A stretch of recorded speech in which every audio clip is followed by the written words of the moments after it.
All right, live from Caesar's Palace.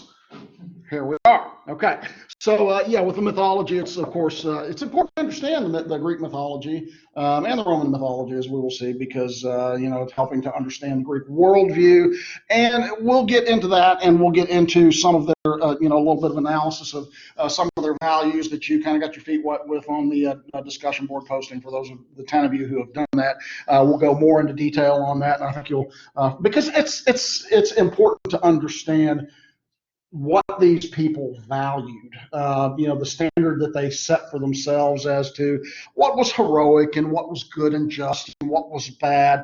And, I think you'll see that in a lot of ways there's some similarities with, the society that we live in today. And in some ways there were some differences. But, again, understanding, the mysteries of the cosmos and, why things happen, why volcanoes explode, and, whatever it might be, their science obviously wasn't as advanced as ours. And so they're going to come up with some very interesting kind of alternative explanations that made perfect sense to them back then, that we can easily look back at and say, well, they didn't have the benefit of what we have. So therefore, for example, just a quick one here, and then I'll move on. We've all heard of the Cyclops, right?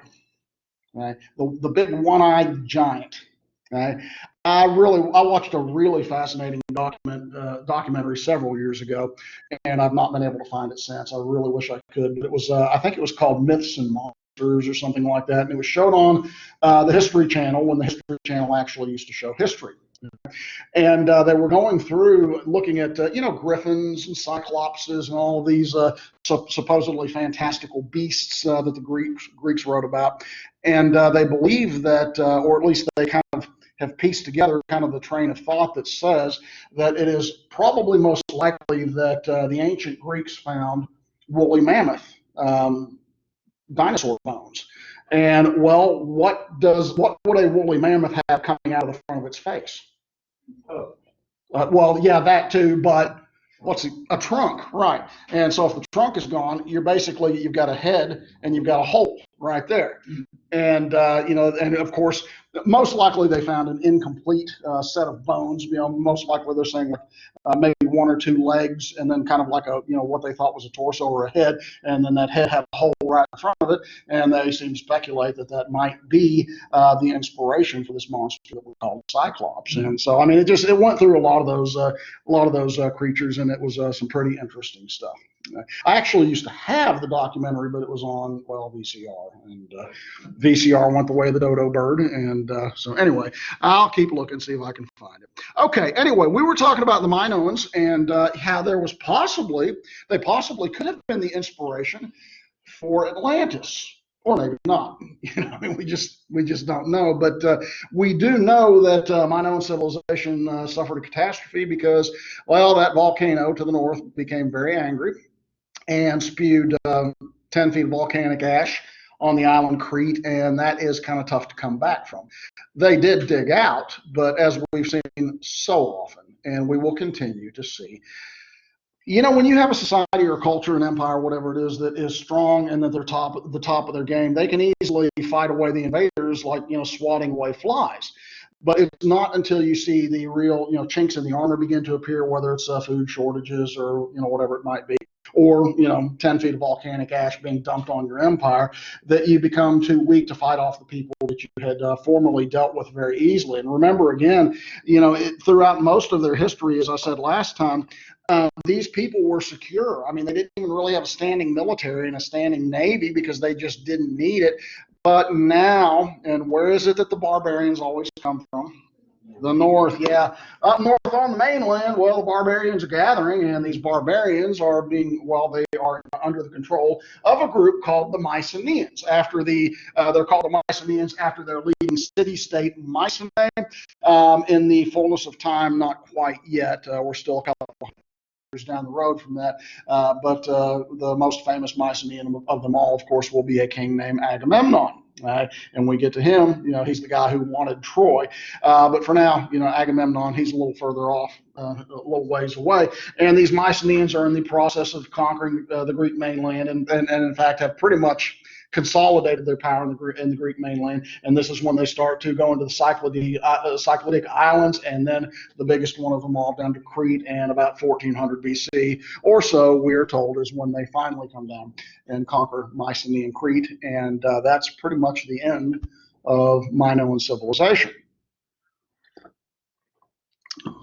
All good things come to an end. So the Mycenaeans are the leading power in the Greek mainland, in the Greek world, I should say, for the next couple of centuries. And by the way, I have been to Mycenae, at least the ruins of Mycenae. It's not an actual standing city anymore, but that is a picture. I'm kind of taking it from a little promontory of what's left of the Acropolis there, where you can see that the ancient citadel once stood. And the picture to the right is just a really pretty picture. It's like I took that picture of the Acropolis, and then I turned around and was like, ooh, damn, that's a good picture too.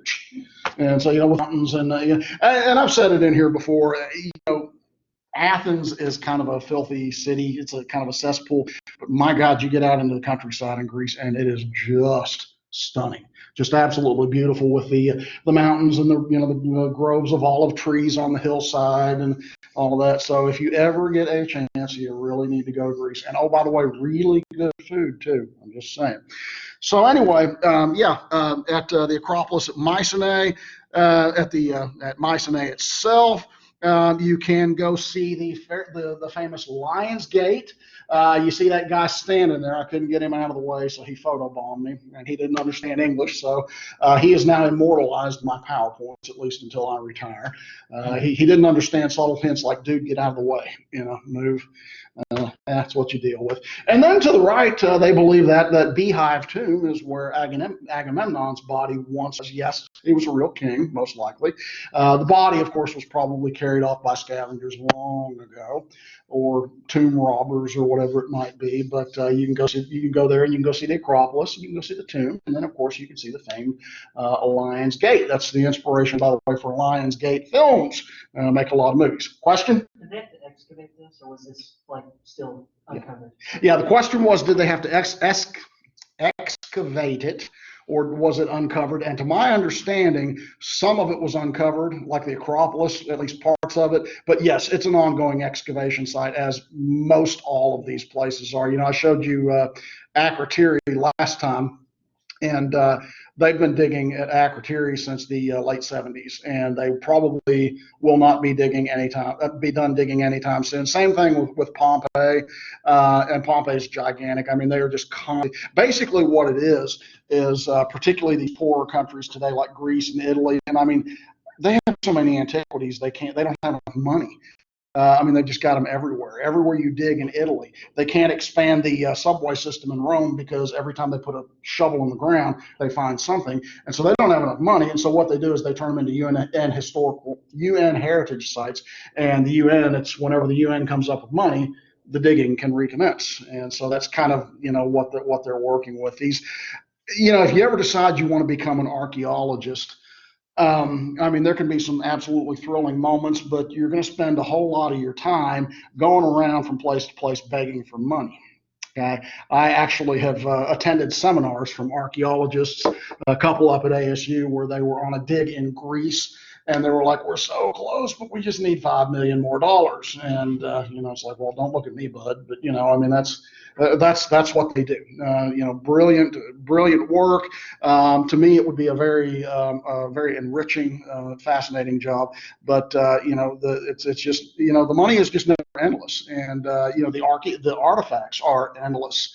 And so it's just, we get to them as we can. Okay, so fast forward a couple of centuries, and that brings us to this little event called the Trojan War. Okay, so we're finally here. Now, before I get into the actual, this is what caused it, at least the historical, story, I think it's fun to talk about the mythological story. The mythological story, obviously, there may be a kernel of truth in there somewhere, but it's a really, really wonderful story. But the actual reason for the outbreak and all of that is much more mundane and just not as sexy. I like the interesting stories. But again, it is important to understand the mythology behind it, because this is, at least the ancient Greeks, this is how they, they said this is the way we did this, and it followed their values as well. So this Trojan War, well, there you see Troy. Okay, you see that Troy occupies probably the best position strategically in this whole part of the world. And then, of course, you have the Mycenaeans over there. You've got this guy Agamemnon, who is salivating at the idea of getting his hands on Troy. Agamemnon is not the only king who has salivated at the thought of getting Troy. In fact, Troy, the Hittites were constantly harassing them and trying to conquer them, and other peoples, and because it's just such a good location. Basically, what you've got is they control the opening to this area that's called the Dardanelles. Okay? And the Dardanelles, it's basically, you've got the Dardanelles, you can see it empties up into the Propontis, up into north of that, the Bosphorus, and then up into the Black Sea. So you have free access from the Aegean all the way to the Black Sea. And whomever controls the Dardanelles, and it's at its narrowest point, it's 3/4 of a mile wide. In other words, and the Turks have built a bridge across it. You can physically walk from Europe into Asia if you walk across that bridge. So whomever controls that controls the overland trade route coming out of Asia. Have you all ever heard of the Chinese Silk Road? Chinese Silk Road comes to an end at the northern tip of the Black Sea, actually all the way down to what is now the Crimean Peninsula, and that gives you access to that. So whomever controls that controls everything that's coming from Asia at this point. And so, of course, we're going, and by the way, when it comes to metals, what age are we in right here?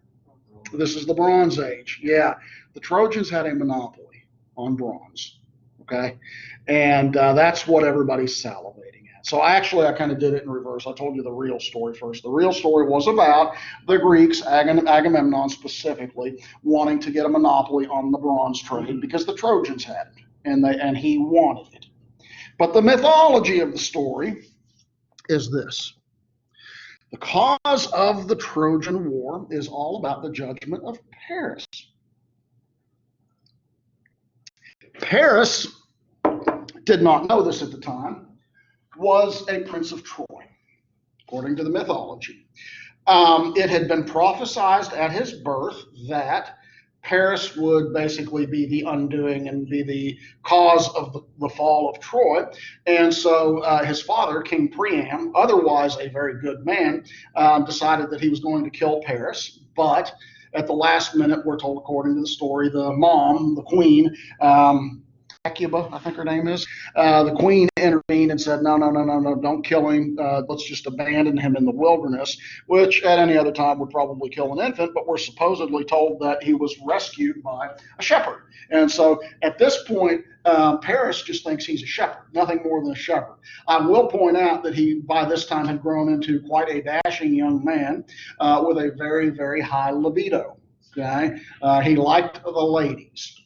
Wasn't terribly bright, but boy, he liked the ladies, and the ladies liked him. So anyway, we're told that up on Mount Olympus, and who lives up on Mount Olympus? That's where the gods and the goddesses live. Again, remember, it's worth reiterating. It's always worth keeping in mind. The gods and goddesses are eternal. They live forever, and they get bored really, really quickly. Okay, and so anytime there's something going on that's a distraction, they're going to jump all over it. Why do you think Zeus is constantly fooling around with mortal women? Because he's bored. I mean, he wants something. He wants something new. And so anyway, we have a wedding that's taking place up on Mount Olympus, and the wedding is between Peleus and Thetis are getting married. These people, by the way, happen to be the parents of the greatest warrior who ever existed in time. Who am I talking about? Achilles. Yeah, this is Achilles' mom and dad. Okay? So anyway, yeah, Thetis is a sea nymph, all that. But so they're going to have the wedding, and everybody's invited. Anybody who's anybody amongst the gods and goddesses, they're going to be there except for one goddess, and that would be Eris. Eris is the goddess of discord. Can you understand why they didn't invite her to the wedding? Who wants drama on their wedding day? So they're like, okay, everybody can come except you. Okay. So anyway, the wedding takes place. They're having they're dancing and frolicking and drinking and doing the things that gods and goddesses do. And about that time, we're told, according to the mythology, a golden apple rolls across the floor of the palace. And it just happens to settle between three goddesses, the three goddesses that we have up here, Hera, Athena, and Aphrodite. Right? On that golden apple, it says, to the fairest, right? And we don't mean fair in a sense of altruism. We mean basically the most beautiful, the most awesome, all of that. And so immediately these goddesses, they start squabbling with each other. No, no, no, I'm the fairest. No, no, I'm the fairest. And it's a cat fight over this golden apple. So they go to Zeus, and Zeus is whom? What is his job? He's the king of the gods, right? And they say, we would like you to choose who of the three of us is the fairest. Keep in mind, by the way, one of these here, that's Zeus's wife, right? There's a reason why Zeus is king of the gods. He's not going to touch this with a 10-foot pole, right? He's already sleeping on the couch enough as it is because Hera's mad at him because he's, slept with some nymph or, some mortal or whatever. So he's like, I'm not touching this. What I need is a stooge. Someone who's not terribly bright, but someone who can make the choice for me. So we're back to Paris. Paris is in this little grove, we're told according to the story, and he's about half asleep, and he's tending his flock, and zoom, right in front of him appears three naked, beautiful goddesses. And you have to understand that these Greek goddesses, they are 1,000 times more beautiful than the most beautiful mortal. Right? They are beautiful. Even people like Hades, the god of the underworld, they are beautiful. Okay? And so Paris, again, like I said, he's quite the ladies' man, and he's got a libido that's just out of this world. All of a sudden, these three beautiful naked goddesses appear in front of him, and they say, okay, we would like you to choose which of the three of us is the fairest of them all. And of course, they all offer him something. Right? Hera says, if you pick me, I will make you the king of Europe and Asia. Okay, which basically was most of the known world back then. Okay, and then Athena says, I will offer you wisdom, which of course will translate to great military skill, and you can become, the greatest warrior in the world, so on and so forth. Aphrodite, she's the goddess of what? Love. She offers him the most beautiful woman in the world. Which do you think he chooses? Aphrodite. Of course. Beyond a shadow of doubt. Like I said, Paris isn't exactly the sharpest knife in the drawer. My way of thinking, make me the king of Asia, and I'll take whatever woman I want. And I'll have a whole bunch of them, and palaces and money and everything else. But now he decides to go with Aphrodite. And here's the kicker, however. Aphrodite is, of course, proclaimed the fairest of them all. But Aphrodite did not promise him the most beautiful single woman in the world. It just so happens that the Greeks were said to believe that the most beautiful woman in the world, mortal, is Helen of Troy, as we know. And Helen happens to, at this time, be married to a guy named Menelaus. Menelaus was the king of Sparta, also happened to be Agamemnon's little brother. Are things starting to add up here? So, Aphrodite orders Cupid down to shoot his arrow. So Helen falls in love with what's his name, Paris. And I don't know that it would have taken Cupid. I think that like I said, Paris just had that, when it came to the ladies. So anyway, we're told that that Helen is abducted by Paris. They set sail for Troy, and when Menelaus finds out about this, he is enraged, and he goes to big brother Agamemnon, and he says, I want you to help me get my wife back. And we're said that Helen, this is the face that launched 1,000 ships, that this is the reason for the Trojan War, for Menelaus to get his pretty wife back, and for Agamemnon to basically burn Troy to the ground for having the audacity to steal the Queen of Sparta. And now, like I said, nice story, But the reality of the situation is that it was about monopolizing the bronze trade. That Agamemnon, there may have been something indirectly about this. There may have been a Helen figure, and she may have well have had an affair with Paris and run off with him, and that might have been a small part of it, again, or not. Right, but Agamemnon, he didn't give a flip about Helen. He wanted Troy. He either wanted to control it or he wanted to burn it to the ground because he wanted the monopoly over the bronze trade. Because he's already the master of Greece. This will make him the master of pretty much this whole area over here. So that's pretty much what it will be about. Now, we know that again, according to both the literature and there's historical evidence of this as well. The story at least tells us that I think the Iliad begins, and it's either the 9th or the 10th year. Troy has been at siege. This, by the way, is not unusual for the Trojans. They'd been at siege a lot, and nobody had ever been able to get past the massive walls of Troy. And so this is where we get the story of the Trojan horse. Where supposedly Odysseus has an idea. Achilles is he's the greatest warrior in the Greek world. Odysseus is the most cunning of them all. He's a great warrior. I mean, don't get me wrong, but it's his wits. He's known as cunning Odysseus. Achilles is swift-footed Achilles, as it says in the Iliad. But we're told that Odysseus comes up with the idea of the Trojan horse, where the Greeks would make it look like they have abandoned the siege, take their navy a little further up the coast, leave this as an offering, and that the Trojans would take it inside. And according to the story, that's exactly what they did. So while the Trojans are, duped into believing that the Greeks have left, they pull the horse inside. The Trojans are getting drunk, having a good time, and then everybody goes to sleep. And in the dead of night, the soldiers, of course, drop out from the belly. They open the gates. They let the rest of the army in. And, of course, they slaughter virtually all of Troy, including the Trojan babies. They take the babies, and it's something that was one of the common things you did in the Greek world when you laid siege and you sacked the towns. You threw the babies over a cliff. So, yeah, Human Rights Watch would have a problem with that today, as would Amnesty International and other groups. But that was kind of the way things worked back then. Now, whether or not an actual Trojan horse ever existed, people have analyzed this, and a lot of people seem to think that the Trojan horse is a metaphor for a lot of things, but one of the things is plague. Being that the Trojans were cooped up and the Greeks were outside the city walls, there's a good possibility that something like bubonic plague could have broken out. We certainly know, as we'll see when we get to the Peloponnesian War and the Spartans laid siege to Athens, bubonic plague swept through and killed a third of the city. And it was a city of 500,000 people, by the way.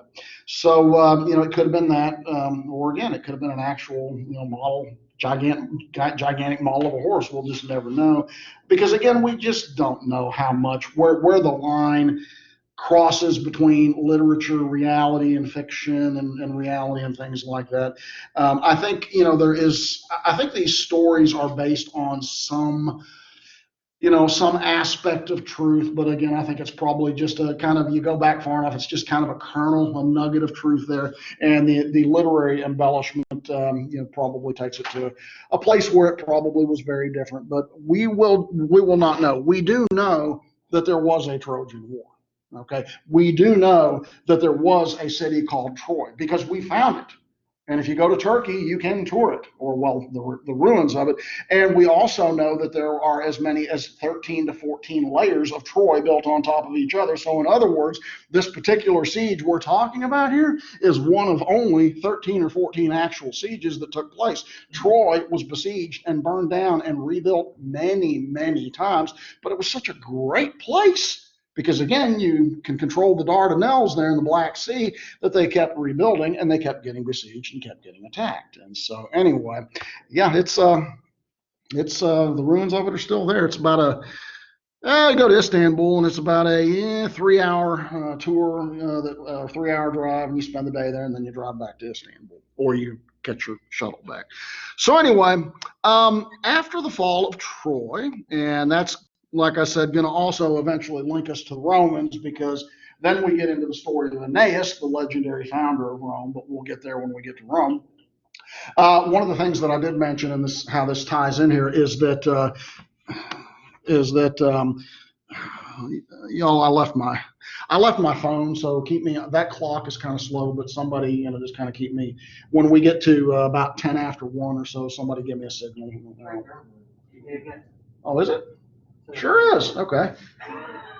Imagine that. Been using these TVs for almost 2 years now, and that's the first time I've noticed that. And that's why we have you here. Anyhow, I mentioned that the Greek Dark Ages commenced after the fall of Troy, and Mycenae was eventually, Mycenaean civilization eventually collapsed. We'll see the barbarians are coming from the north again. Branch of people that we will call the Indo-Europeans, who kind of became the stock of many of the European people. But I also mentioned that during the Dark Ages, the Greeks scattered throughout the Mediterranean. And while it was a very dark, depressing time for them, for us, for Western civilization, it's a good thing because it scattered their ideas and their practices and their beliefs and their technologies all throughout the Mediterranean. You can even see kind of ring the Black Sea up there. So they transmitted what we now call Western civilization wherever they went. And so, like I said, for the world that we live in today, that was a good thing. For the people back then, not so much. But they did manage to keep their culture alive. And we also saw that it was during the age of Homer, that century, shortly following the Dark Ages, is when you start to see a lot of the epic poems come out, particularly the Iliad and the Odyssey. And again, if you have yet to take Lit 1, which everyone should take that, I don't care what your major is, you have to read the great works. I mean, you really do. I mean, to be completely well-rounded, and you've got to take a lit class. The Iliad and the Odyssey, I mean, they are the benchmarks for the Greek epics, but they're not the only Greek epics. You get Medea, and I think of Lysistrata, and I mean, there's several other really, really good ones. By the way, has anybody read Medea? Anybody taking a lit 1? Taking it now. Is Medea on the list? Are you taking Dr. Alder? Who are you taking? Bennett. I think she includes Medea, if I remember correctly. Ooh, you think your family's screwed up. Wait till you read Medea. I'm not going to spill beans for you here, but you'll like it. Has anybody ever seen the Tyler Perry movies, Tyler Perry, Medea's Family? Very loosely based on that. Tyler Perry's Medea's crazy, right? Well, the Medea in the literature was really crazy. You'll enjoy it. Trust me, you'll enjoy it. You'll enjoy them all. Anyway, these epics, again, they're so important because they really, they give you the imagery of not just of the ancient Greek. What really ties into what I've been telling you about, those values, those Greek values, what the Greeks held. If you wanted to hold someone in high esteem, the standard by which one should live his life. And again, with your discussion board posting that again is due tonight, that asks you to look at those clips and where is that, in that movie at least, where do you see evidence of someone at least, trying to extol those virtues, live out those virtues or whatever. And, their virtues, they're like anything else. I mean, we have our standards today, and that doesn't mean that everyone in society lives up to them. If you're a Christian, you try to follow the 10 Commandments, but Christians fall short of the 10 Commandments, most people every day. But this is what you should strive for. This is our ideal of what makes for a good person and what, again, embodies the things we believe. And you see a lot of that in these Greek epics, particularly the Iliad and the Odyssey. I remember when I was a freshman and I took my lit class, and Dr. Lott's class up at ASU. We read the Iliad and the Odyssey, and I remember one of the students asking a question, something to the extent of, Dr. Lott, I figured out that all these Greeks do is wash each other's feet and sacrifice bulls to Zeus. And he's like, well, yeah, that's kind of what you do, because that's, the value system. Always take in a weary traveler, okay? Because they didn't have Howard Johnsons and Holiday Inns back then.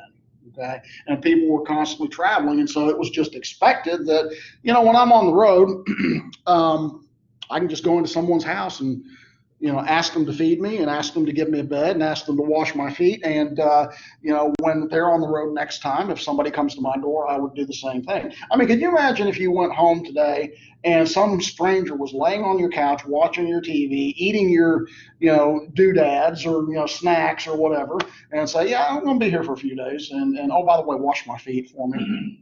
Okay. I think we'd call the cops, right? Different value system. Coroner, yeah, in some cases, coroner. That's one of the things, and it took me, back when I was a freshman. I remember when I read the Odyssey, and as who in here has anybody read it? Okay, Odysseus and his men, they come across a cave where somebody obviously lives, but they're not at home, and they just go in and they start helping themselves to his wine and his cheese, and they're laid out, like they're at a drunk fest, and I'm like, who would do that? Well, the Greeks did it because that was just what you did. And again, a lot of that's kind of alien to us, but that was their society, and that is a nice little tie-in to these values. Now, I listed off a few of them, if I remember, for your discussion board post, and I want to, go a little further here and provide a little more context to, help you, because again, these are when you talk about the Greek identity and like I said, what they valued, what they extolled, these are the things. These are just some of them, by the way. I mean, I could have put together a list of 100 values, but these are the ones that you see at least most commonly expressed in the literature, in the movies, and of course in the history. And the first one, I mean, no better place to begin than arete. That's how you pronounce that, arete. And arete is the idea of striving for excellence, for virtue and beauty in everything that you do. The idea of actually only putting in half the work on anything you do, that was, again, and not to say that you didn't have lazy Greeks, you did, okay, but the standard was give it your all. The Army used to run commercials. I remember in the 1980s, and they used to say, Army, be all you can be. Okay? We do more before 9 o'clock than most people do all day. Okay? Be all that you can be. In other words, don't go halfway on anything. Strive to be the best in everything that you do, in every undertaking. So I should strive to be the best teacher I can, but I should strive to be the best son and the best uncle, and the best. You try to be the best spouse. And if I decide I'm going to sit down and draw a picture, which would be a godforsaken thing because I have no artistic talent, but I should strive to do the absolute best that I can. So, if you're a soldier, for example, strive to be the best warrior that you can possibly be. Lead your life according to the principle of arete, where you're not only the best soldier, but you live up to those values of bravery, courage, honor, all of that. If you're an artist, strive for excellence in all of the art that you create. If you're a philosopher, excellence of the mind, strive for perfection of the mind. If you're, again, a mother, a father, whatever it is, everything you should do, you should always strive for excellence. Kleos is a fun one, glory. And I think you probably, as I was kind of reading over some of those responses, for those of you who have already posted, several of you made note of that in the clips that you saw in Troy. And the one that I always think of, again, is that little clip where, he's got to fight the big god Boagrius, and Achilles is, well, he's off having a good time. He enjoyed the night before with a couple of beautiful ladies and some wine. And so they send the little boy as a rider to go wake him up and say, look, you're needed on the battlefield, bud. And I just love that exchange where Achilles is getting on his horse, and the boy says, the guy that you're fighting, he's the biggest man I've ever seen. I wouldn't want to fight him. And Achilles just kind of, brusquely looks at him and says, that's why no one will remember your name. And, again, if you didn't have an understanding of these Greek values, you might say, what a jackass. What a jerk.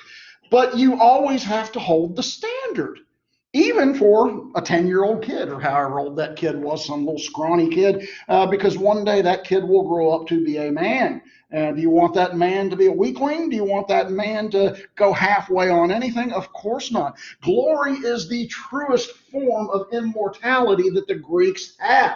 There are other examples in the video clips, and again, for those of you who haven't done it yet, I don't want to spill the beans, but I mean, the most important thing that you can, attain is to be remembered after you are gone.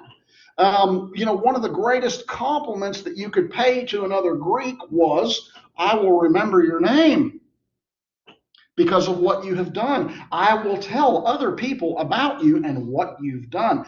That's that sense of kleos, that sense of glory, of your name living on. Agon, root for the word that we have today, agony. Right? A contest, a fair contest, but a good contest. And again, you can see that these values sometimes bleed into each other. The Greeks loved a good contest. Right? Whether it was a fight, whether it was a duel between two soldiers like, well, Hector and Achilles, or whether it was a wrestling match or a race or whatever it might be, the idea is to, again, do the best that you can and have a good, honest contest between the two. You'll notice that that clip for Achilles and Hector in Troy, there were a lot of times when Achilles could have just finished him off. I mean, there were several times that, he had Hector kind of down, or he just kind of shove him back or whatever, because you didn't want to take that way out. For Achilles, that wouldn't have been a good victory. The idea was to fight the guy and defeat him in a fair fight. And when you're laying on the ground because you tripped over a rock or something like that, that's not when you cut somebody's head off. Okay? You have to completely defeat them, and then you can finish them off. That's all part of that whole idea of this idea of a fair contest, a good fight, a fair fight. Again, Achilles gets great. But there's the aspect of the agon, and then there's also the aspect of the arete and the kleos when he takes out Boagrius, because the guy's a giant. If the guy who had stepped out was 4'2", Achilles wouldn't have even wasted his time, because it would not have been a fair contest. Right? This one always reminds me, by the way, well, most of you guys are way too young to remember this, but on Saturday, Stephen, do you remember Wide World of Sports with Howard Cosell? Oh my goodness. Yeah, they always had that. And then one day it would be racing, the next day it would be skiing, the next day it would be always something sports related. And I just remember Howard Cosell, they have the intro and they'd say, "The thrill of victory," and you'd have a race car going by with a checkered flag, and then they'd say, "The agony of defeat," and there'd be a car over there crashed and burning and all of that. And Howard Cosell had this voice. Oh God, this is Howard Cosell. He was very, very famous when I was a kid. Okay. Actually, his son, Greg Cosell, I believe, is still an announcer. He doesn't have the annoying voice. But anyhow, Nikkei, and yes, it's not Nike, Nikkei, although the tennis shoe company, the swoosh, right, they stole that from the ancient Greeks. Victory! Again, always strive for victory in everything that you do. We don't play to lose. We play to win, whether we're talking about a battle, or whether we're talking about, I don't know, a drinking game with your buddies. Nikkei, by the way, probably is what killed Alexander the Great, because he stayed up one night with his buddies and said, "I can outdrink all of you guys." Sometimes it gets a little warped. Hospitality and reciprocity. These are two, again, I've kind of alluded to this. This idea of hospitality, it is just understood. Again, not everybody buys into it, but it's just understood. The common culture is that you should be hospitable to complete strangers. Of course, friends as well. But if somebody comes to your little house, you are expected to give it all.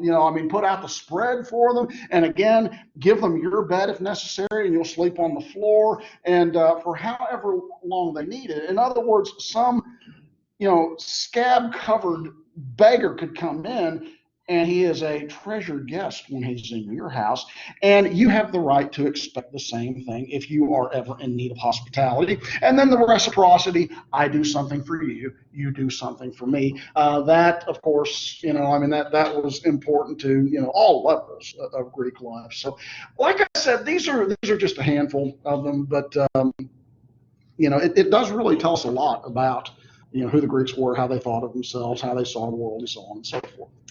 Okay, geez, man, you guys are a fun class, and I'll tell you what, time just flies when I'm in here. It's like Turn around and it's 20 minutes left. Now, come on. Greek religion. The Greeks, of course, were polytheistic. I think we've already established that. Many, many gods and goddesses. And quite superstitious.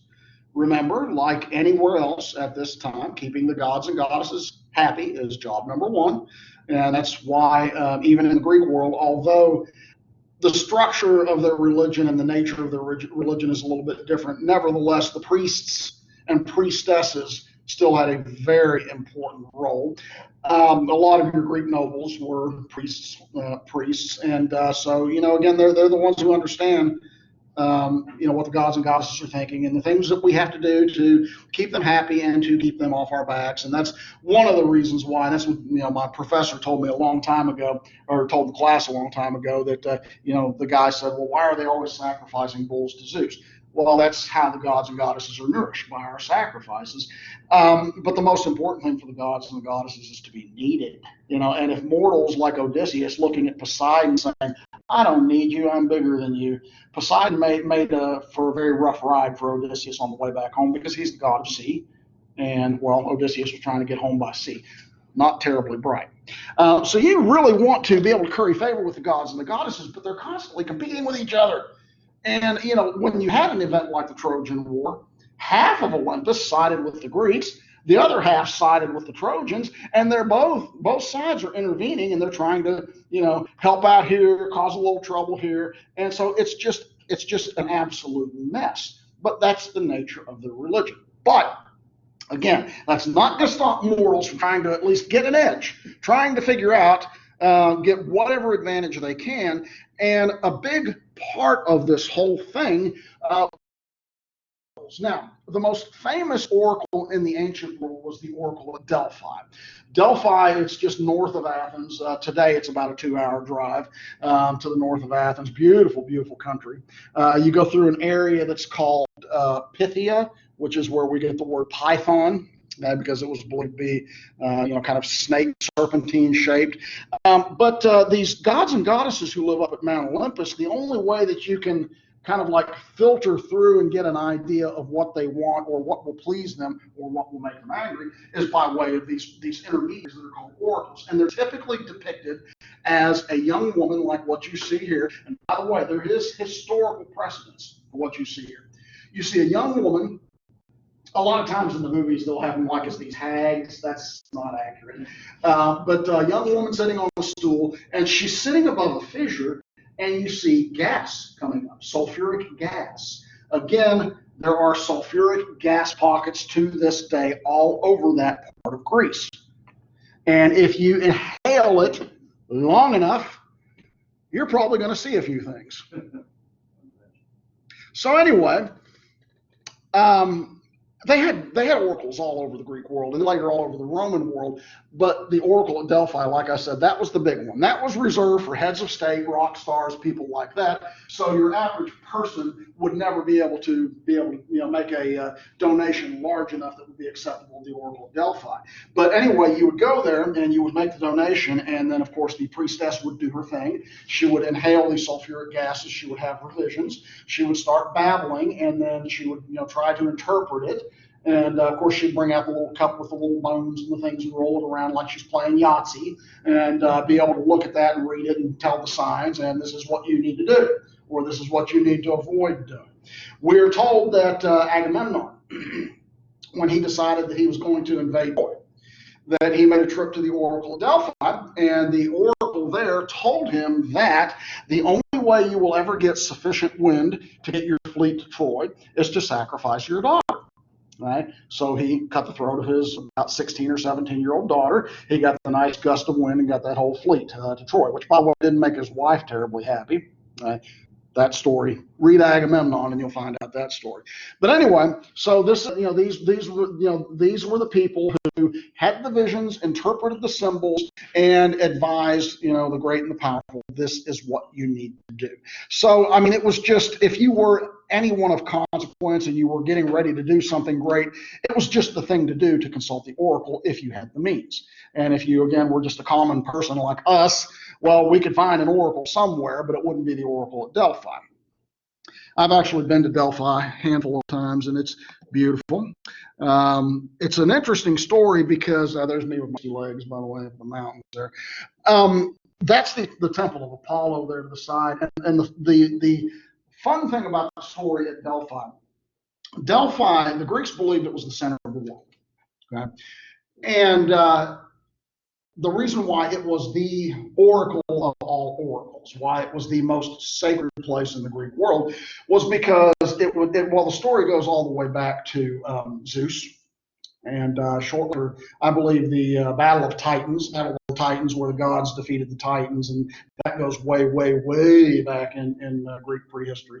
But according to the story, Zeus had a father named Kronos. He was the original king of the gods, and it had been prophesied that one of Kronos' children would strike him down and take his place. Okay? And the Greeks took prophecy very, very seriously. So did the Romans, by the way. So did people in antiquity. But anyway, so Kronos is like, okay, well, I'm not going to let this happen to me. So although it did not curtail his sex life any, he was still as rambunctious as ever when it came to that. Zeus certainly was his son, no doubt about it. But he kept fathering children. And every time, according to the story, that, well, one of the kids would pop out, he would grab the child and he would swallow the child. Now, these children were gods and goddesses, so they could not die, but they were trapped in his stomach. Right? And so this goes on and on and on. Every time Kronos' wife has a child, he says, give me the kid, swallows the kid, and it's trapped in the stomach. About the time that Zeus was ready to be born, I think Kronos had become a little sloppy and a little slow. And so, and the wife had it with this by this time. She's like, I'm sick and tired of eating my kids. And so anyway, she gives birth to Zeus, we're told according to the story, and Kronos says, okay, give me the urchin. And she swallows a stone instead. Right? And Kronos doesn't even look, and he just swallows the stone, and that forces him to gag, and he vomits out the stone and all of the children. And the place where the stone lands, Delphi. And that's why Delphi was believed to be the belly button of the world, the center point of the whole world.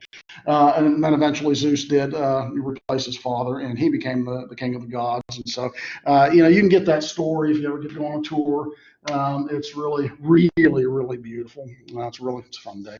Had a tour booked this summer. Didn't get to go because, well, I got to stay home and watch Netflix like the rest of you. Go away, COVID. So anyway, your Greek gods and goddesses, they all live up Mount Olympus.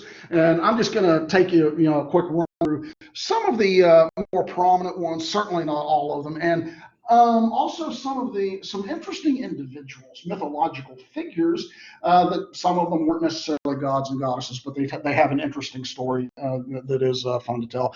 Like I said, Zeus, he was the king of the gods.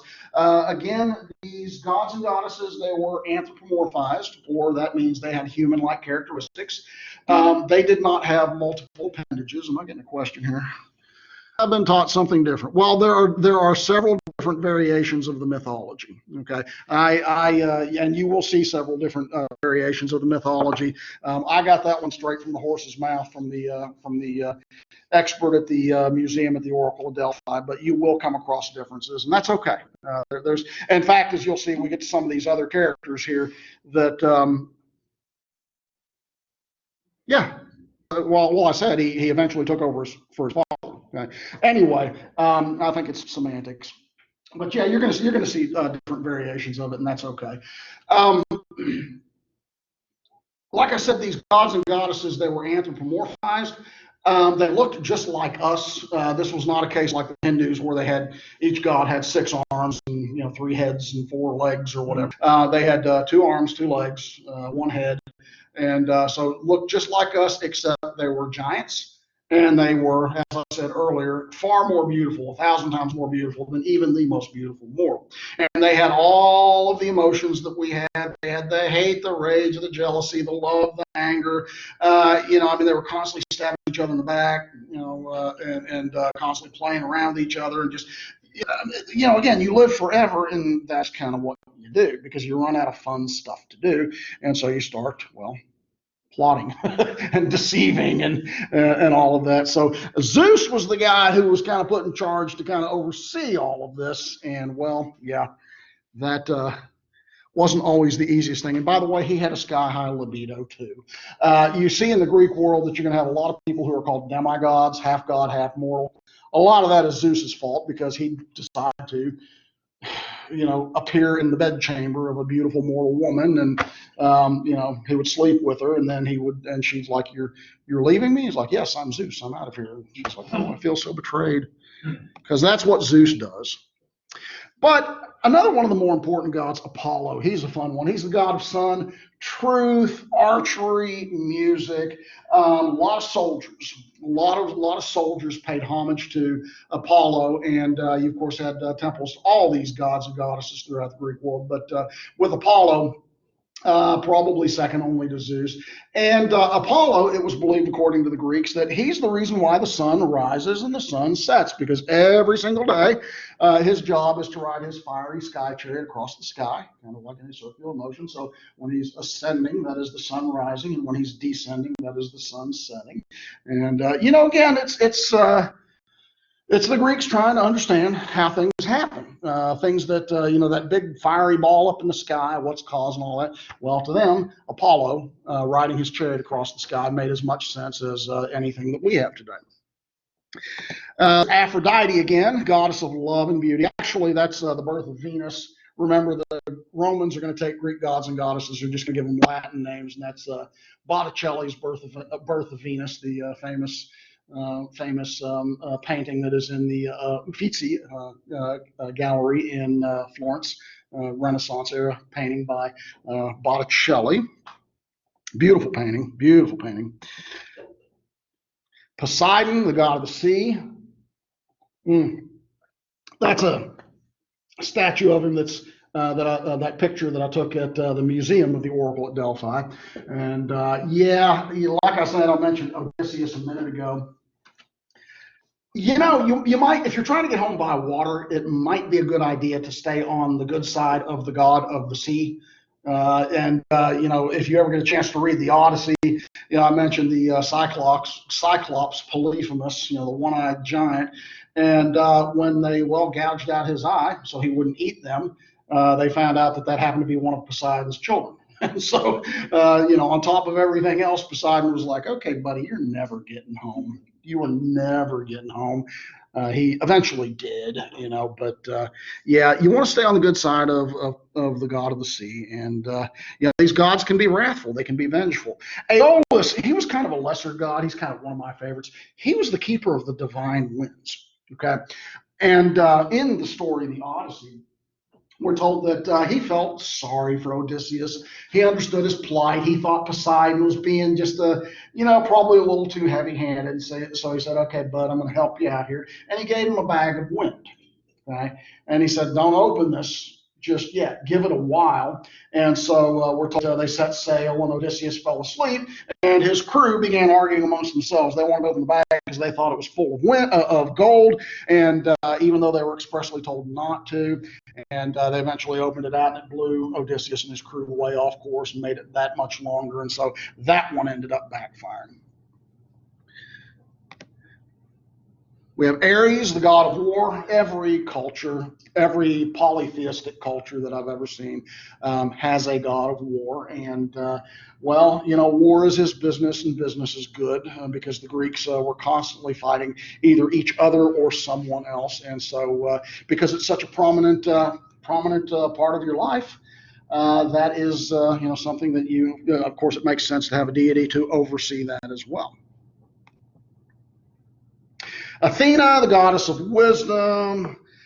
She, like I said, these gods and goddesses, they have mortals whom they favor, and Odysseus was a particular favorite of Athena's.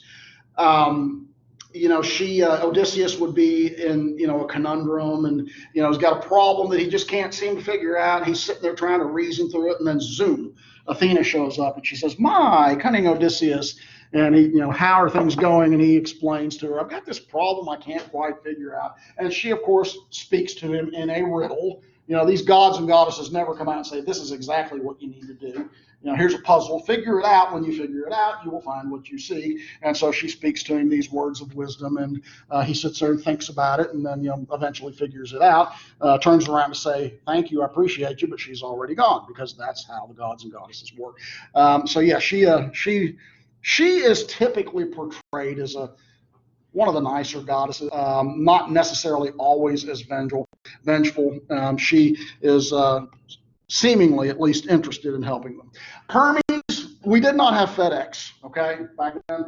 We did not have text messages, telephones, anything like that. So when the gods and goddesses needed a message sent, and they needed them sent all the time, well, they would call on Hermes, and they would say, okay, buddy, get your winged sandals on, fly over to so-and-so, and deliver this message. Right? And that's what he did. He flew about from place to place, delivering messages with his winged sandals. There's another statue. That one's in the Louvre. If y'all ever get a chance, you need to go to the Louvre if you ever get to go to Paris, because they've got a whole wing. That statue of Athena, that's in the Louvre. They've got a whole wing of nothing but Greco-Roman statues, and there's really, really good stuff. So yeah, Hermes, that's what he did. He was your FedEx back then. Hephaestus, he's one of my favorites. Club-footed, the god of technology, the god of fire, the god of volcanoes. He was considered to be the blacksmith of the gods. And Achilles' mother, if you read the Iliad, he had a fondness for her. And he's the one who, when she came down to him and said, look, I need a favor. Right. My son Achilles, the greatest warrior the world has ever known, he needs a really good suit of armor. Will you make it for him? He's like, yes, dear. Because I think he kind of had a thing for her. I never really spells that out exactly, but even though again she was married, he's the one who did that. And so again, when the when the gods needed something, technologically speaking, Hephaestus was the guy who would take care of it. See if I can get in a couple more here before we run out of time. There's old Hades. Hades was the god of the underworld. When back in the beginning, when the gods and goddesses, after of course the Titans were defeated and all that, Zeus, he comes to power. They drew lots as to who would do what, and Zeus is the guy who drew the straw that I'm going to be the king, and Hades is the guy who, I drew the straw, I get to be the god of the underworld. It didn't exactly make him happy. Right? I think you can understand why. But we often have a tendency to equate Greek Hades with hell. And although you can see that in some cases Hades is not going to be a fun place to go to for some people, there's a little bit of a difference there. Hades, the god, is the guardian of, he's the overseer of Hades, the place. And of course, you have the guardian to the entrance. It is a three-headed dog. Does anybody know this three-headed hellhound, the name of it? He asked me the other day, what, incubus or no, nothing? Cerberus. Thank you, Aaron. Yes, very good. Cerberus, yeah.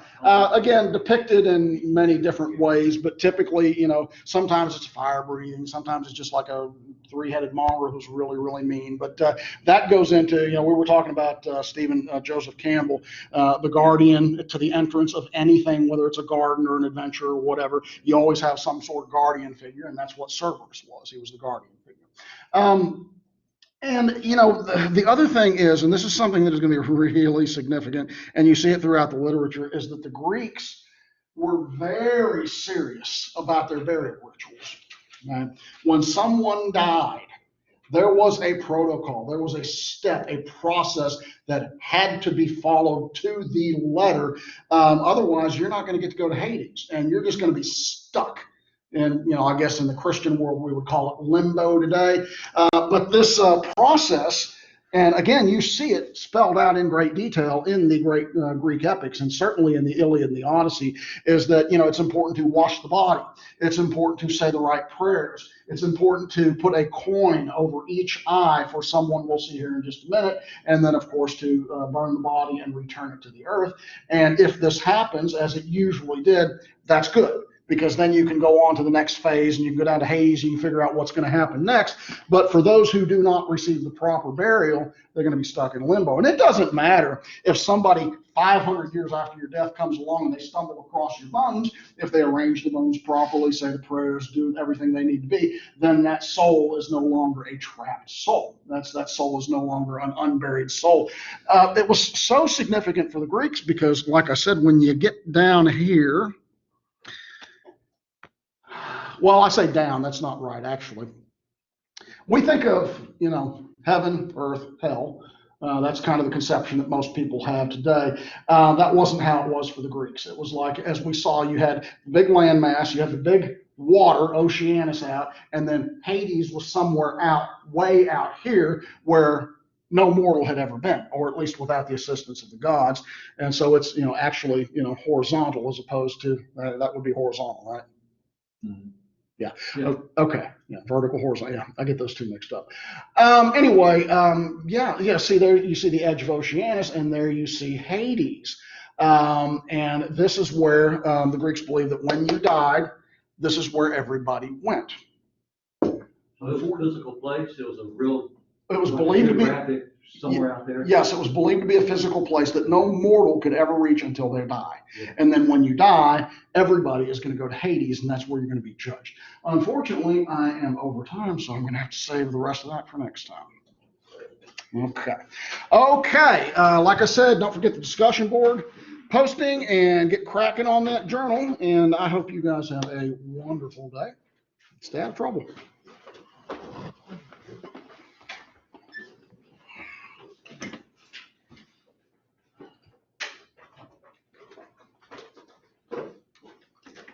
I watched a documentary that said that they were thinking the Trojan horse might have been like earthquakes because Poseidon was the king. Is there evidence for that? Is there what? Is there archaeological evidence for that?